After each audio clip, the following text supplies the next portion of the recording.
Jadi putaran naga kayu itu per 60 tahun. Itu. Makanya siklus ini orang lihat, oh di zaman dulu nih waktu jatuhnya naga ini di negara terjadi apa? Itu bisa terulang seperti itu. Berdasarkan siklus putaran shio dan unsur. Nggak ada yang katakan bencana alam misalnya, gempa, banjir kayak gitu, nggak ada.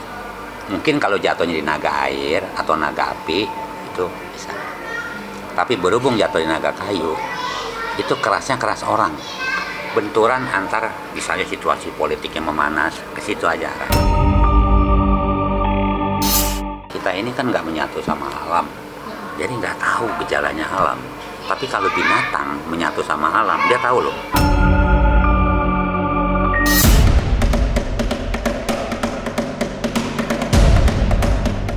Gempa megatrash serta bencana-bencana alam lain diramal terjadi dalam perjalanan menuju akhir tahun 2024. Tapi Romo Aji memiliki pandangan yang berbeda, karena justru tak melihat ada tanda-tanda terjadinya bencana alam.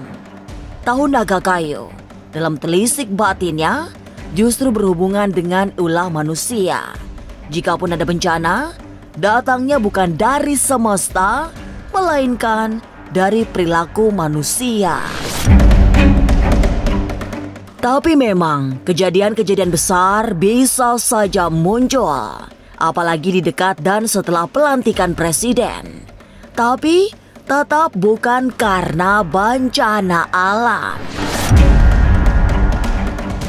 Lalu apa peristiwa besar yang terjadi jelang transisi kepemimpinan? Benarkah bakal ada kerusuhan massal?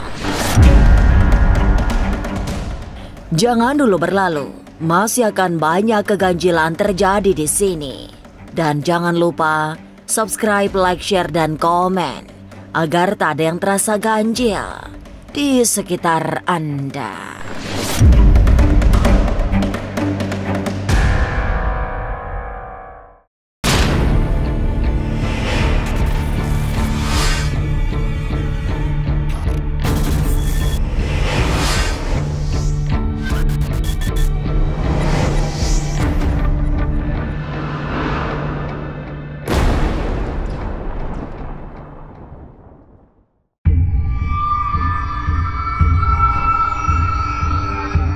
Mendekat ke tutup tahun 2024, banyak yang meramalkan terjadinya peristiwa-peristiwa besar, terutama gempa megatrash yang juga sudah diprediksi oleh para peneliti BMKG.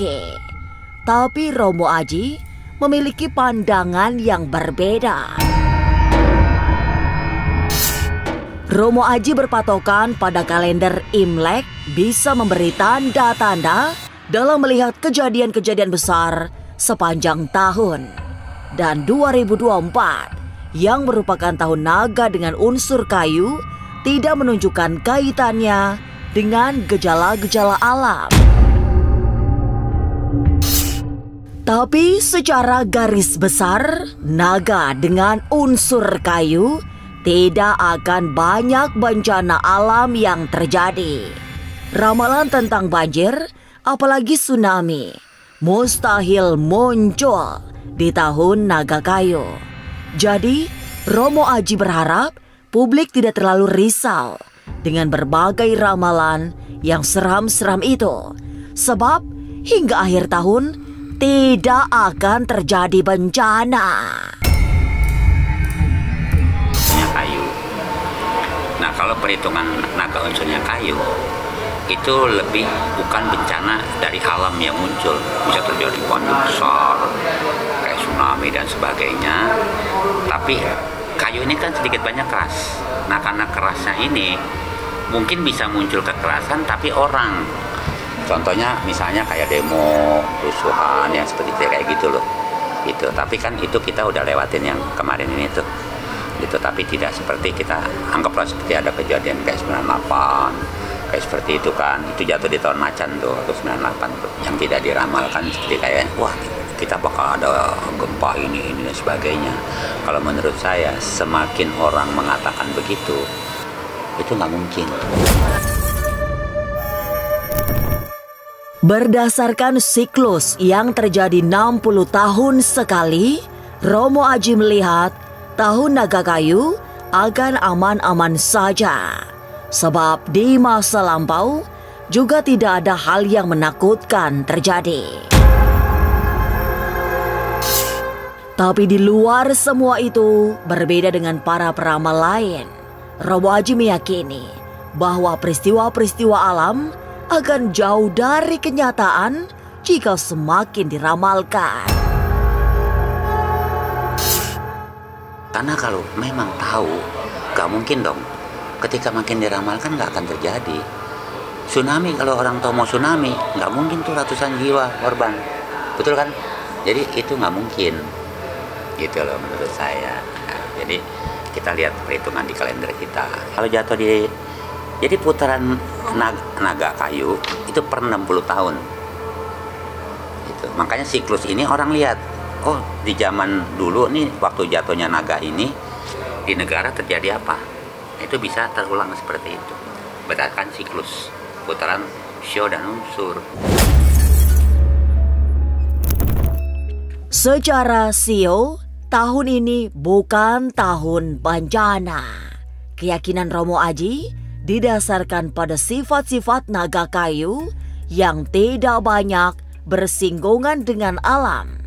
Akan berbeda jika tahunnya adalah naga air atau naga api.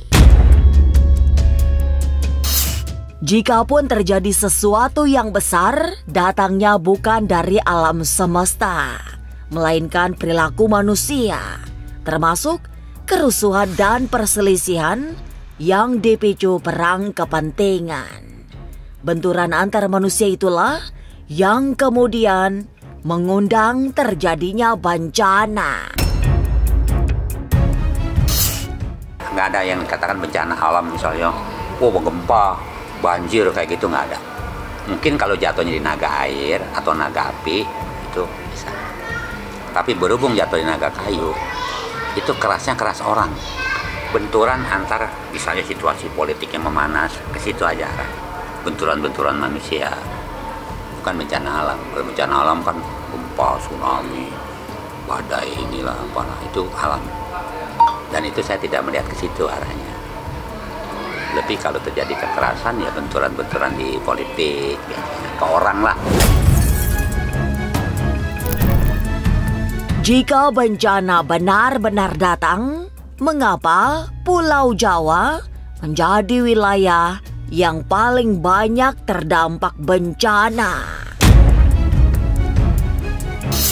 Jangan kemana-mana, tetap subscribe, like, share, dan komen agar tak ada yang terasa ganjil di sekitar Anda.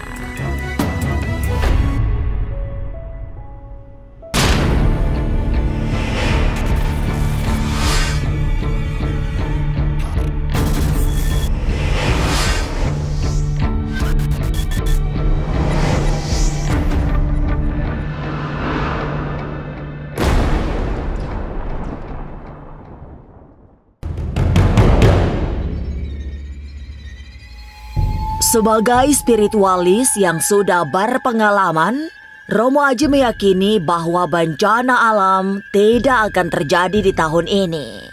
Meskipun demikian, Romo Aji mewanti-wanti kepada masyarakat yang berada di wilayah Pulau Jawa untuk meningkatkan kewaspadaan. Dalam telisik batinnya terlihat Pulau Jawa menjadi wilayah yang paling banyak terancam bencana. Apalagi Pulau Jawa juga memiliki banyak gunung api aktif yang menjadi langganan erupsi. Tapi di balik semua itu, Romo Aji meyakini ada semacam karma yang memang harus ditanggung orang-orang di Pulau Jawa. Lebih banyak sih wilayah Jawa ya. Kebanyakan selalu terjadinya di wilayah Tanah Jawa. Dibandingin kalau kita melihat ke Kalimantan atau ke Sulawesi kemana, lebih ke tanah di Jawa. Biasanya kalau yang terjadi gitu kebanyakan di Jawa ya. Kita kan lihat tuh kekurangan air, kekeringan apa itu kan kebanyakan di Jawa tuh. Mengkidul lah, di mana lah. Terus bencana gempa di Tuban lah, apalah. Kamu lihat di mana? Iya, banyak kan di Jawa kan, Gunung Merapi meletusnya di Jawa. Coba lihat di tempat lain kan nggak begitu kedengeran. Pasti kebanyakan di tanah Jawa. Saya nggak ngerti karmanya apa sih, kita yang tinggal di Jawa kebanyakan begitu. Memang Pulau Jawa rentan dengan bencana, tapi tetap tidak bisa diramalkan. Sebagai praktisi supranatural, Romo Aji memiliki pandangan yang lain, bahwa semakin diramalkan, semakin banyak peristiwa tak terduga yang terjadi pada alam, termasuk ramalan menakutkan tentang gempa megatrash yang berpotensi membelah Pulau Jawa. Untuk menguji semua ramalan, Romo Aji meminta bersabar agar waktu bisa memberi bukti ramalan siapa yang paling mendekati kebenaran. Kan katanya mau terjadi gini-gitu itu juga enggak. Karena semakin orang meramalkan gitu, semakin tidak terjadi. Saya yang jamin, nggak terjadi. Karena alam itu nggak bisa diramal.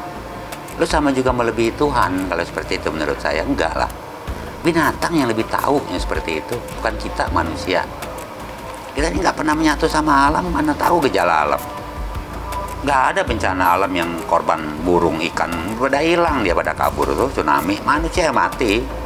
Mereka lebih tahu, jadi nggak bisa. Ya boleh, namanya juga ramalan. Seperti sekarang kan saya juga meramalkan tidak seperti itu. Itu kan juga ramalan saya.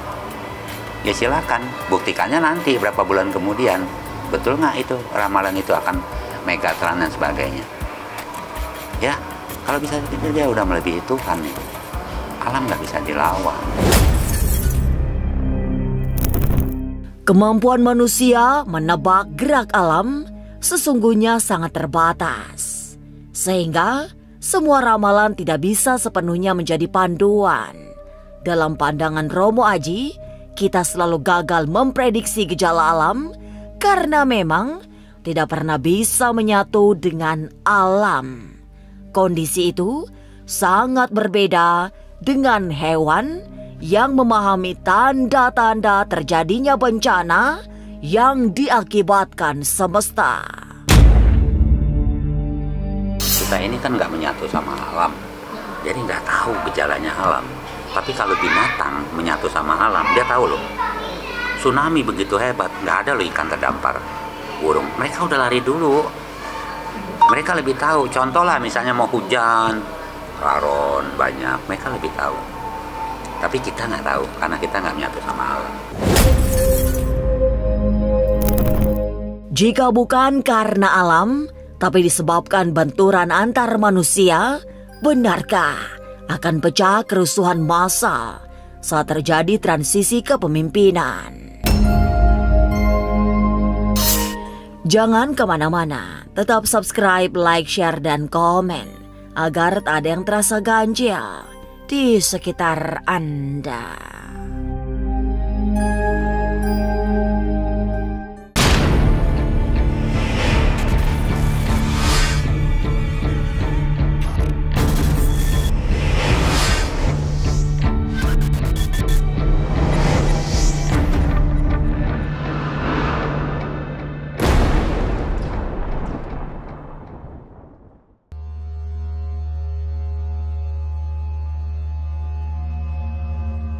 Semua ramalan, termasuk yang paling masyhur seperti ramalan Jayabaya, memang menakutkan. Apalagi sudah banyak ramalan yang terbukti. Tapi jika ada yang memprediksi Pulau Jawa terbelah dalam waktu dekat, Romo Aji justru berkata sebaliknya.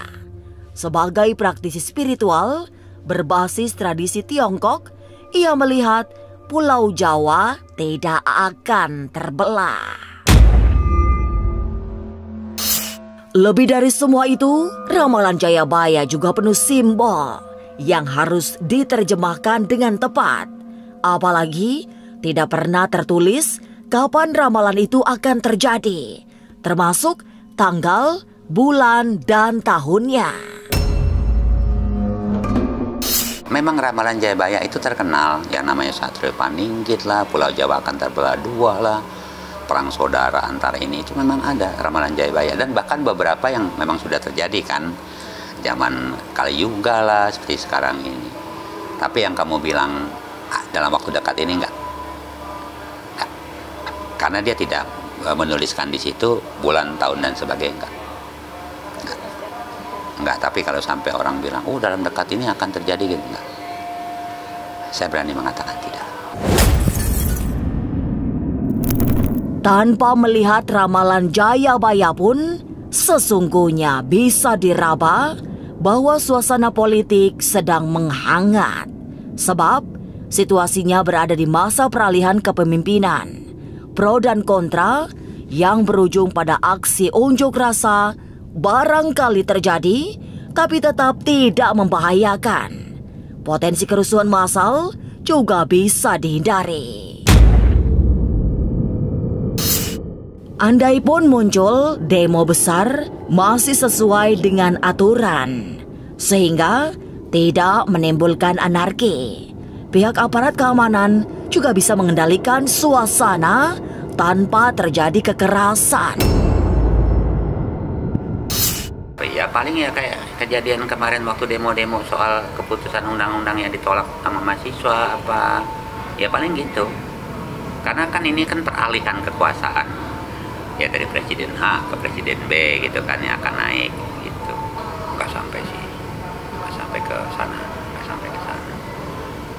sampai nanti korban jadi korban jiwa, misalnya tindakan dari petugas tembak atau apa sih, nggak sampai ke sana.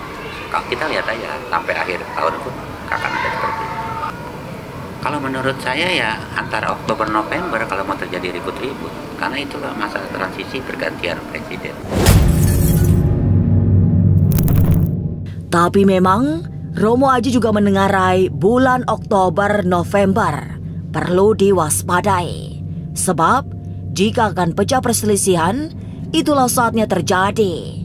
Transisi kepemimpinan bisa menjadi momentum munculnya peristiwa-peristiwa besar. Lalu akan seperti apa pemerintahan baru nanti? Mungkinkah ada kerusuhan yang menakutkan? Nggak sampai seperti itulah. Biasa aja lah. Akan seperti ini aja, sesak begini. Nanti kalau saya katakan akan lebih baik, kah? Nggak juga sih. Kalau tapi dibilang terlalu ke bawah sampai nanti kelaparan di mana-mana sih nggak sampai seperti itu. Yang saya lihat. Mudah-mudahan ya lebih baik. Pertama saya berharap lebih baik. Kedua sih memang akan lebih baik sih kayaknya. Akhir tahun yang tinggal hitungan bulan memang diramal akan dilewati dengan berat karena banyak bencana terjadi. Para praktisi spiritual mengaku melihat tanda-tanda bencana besar mengiringi perjalanan akhir tahun. Tapi Romo Aji justru melihat hal yang lain. Berdasar kalender kuno Tiongkok, tahun naga kayu tidak akan banyak bencana yang datang dari alam. Tapi apapun ramalannya, semoga tidak ada hal-hal buruk terjadi sehingga kita selamat dari segala mara bahaya. Sampai jumpa pada episode selanjutnya dengan kisah-kisah ganjil setiap hari Senin, Kamis, dan Jumat pukul 5 sore. Tapi sebelumnya, jangan lupa subscribe, like, share, dan komen agar tak ada yang terasa ganjil di sekitar Anda.